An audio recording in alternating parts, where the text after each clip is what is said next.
अब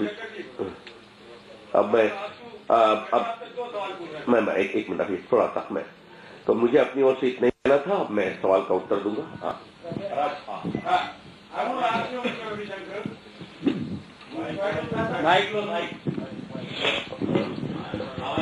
Mr. Ravi Shankar, you're most welcome to advertise any TV channel or any newspaper. That's your ask your question, please. Now, I want to ask you, why are you shying away from naming the former air chief when he's already been named, and what action do you propose to be taken against that former Navy chief? Is because it is the first time that you're shying away from naming the accused.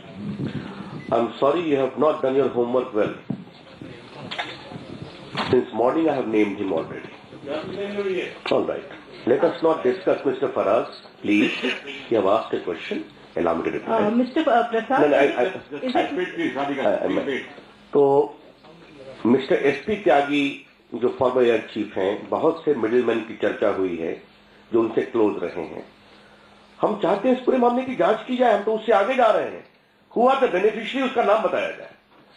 Mr. Prasad, is it not a fact that the entire process was kicked in during the NDA's regime in 2003, and in fact your government had even suggested that certain specifications regarding the height at which the helicopters were supposed to fly should be tweaked? And I mean, you were more than willing to do business with the same Italian firm that you're repeatedly mentioning in the course of your press conference. Well, my reply is very simple. Any company is selected when the tender is floated. Any company is finalized when the contract is finalized. Therefore, I said the tender was in 2006, the contract was finalized in 2007, and the contract was signed in February 2010. That is as far as fact is concerned. But yes, if at any point in time for a VIP squadron some helicopter is required, which may be required, which must be required, if some consultation etc. takes place, that doesn't mean that commission needs to be paid. The question is of bribery and kickbacks. Sumit Pandey. देखिए, पहली बात है कि श्रीमान SP त्यागी स्वयं उनकी भूमिका जांच के घेरे में है। इटली के प्रोसिक्यूशन में स्पष्ट कहा गया है कि एसपी त्यागी बेनिफिशियरी इस स्कैम के, इसलिए उनकी टिप्पणी पर मुझे गंभीर टिप्पणी नहीं करनी है। उनकी टिप्पणी को ऐसे भी थोड़ा सा संभाल कर लेने की आवश्यकता है।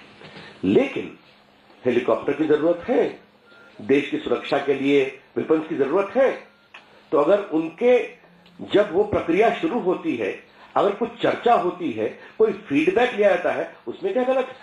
लेकिन सबसे बड़ी बात यह है, टेंडर मंगाए गए 2006 में, टेंडर फाइनलाइज किए गए 2007 में, कॉन्ट्रैक्ट साइन हुआ फरवरी 2010 में। सवाल है किकबैक लेने का, कमीशन लेने का।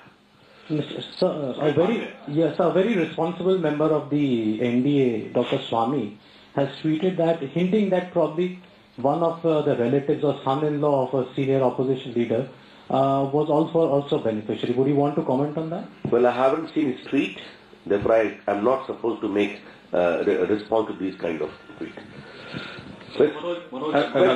वैसे मैं एक बात और सुमित पांडे आपकी टिप्पणी पर करना चाहूंगा। इसके पीछे एक व्यंग है। अगर कोई चीज हम देश के हित में शुरू करते हैं तो ऐसा क्या है कि यूपीए सरकार कमीशन खाने का रास्ता निकाल लेती है। और ये बात मैं बहुत जुमारी से बोलना चाह रहा हूं। कॉमनवेल्थ का निर्णय हमारे समय में हुआ था, इन्होंने किया क्या किया हमने देखा। कोयला क्षेत्र को लिबरलाइज करके कॉम्पिटिटिव हमने किया था। 2003 में आपको मालूम है कि जनरेशन ऑफ पावर को डी-लाइसेंस हमने किया था। कोल ब्लॉक के एलोकेशन में क्या किया इन्होंने आपको मालूम है।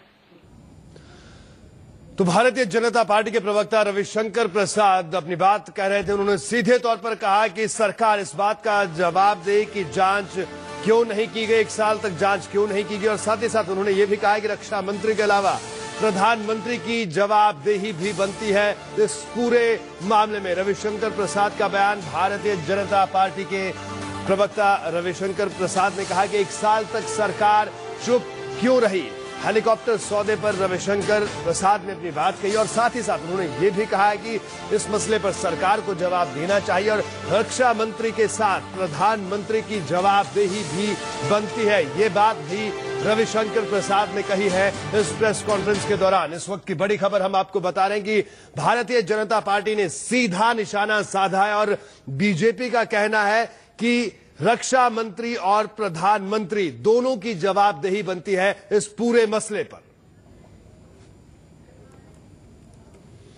तो हमने देखा कि भारतीय जनता पार्टी ने किस तरह से हमलावर रुख अख्तियार कर लिया इस पूरे मसले पर। बीजेपी का साफ कहना है कि इस मसले पर रक्षा मंत्री के साथ प्रधानमंत्री की जवाबदेही भी बनती है। या रुकेंगे एक छोटे से ब्रेक के लिए, ब्रेक के बाद जल्द हाजिर होंगे।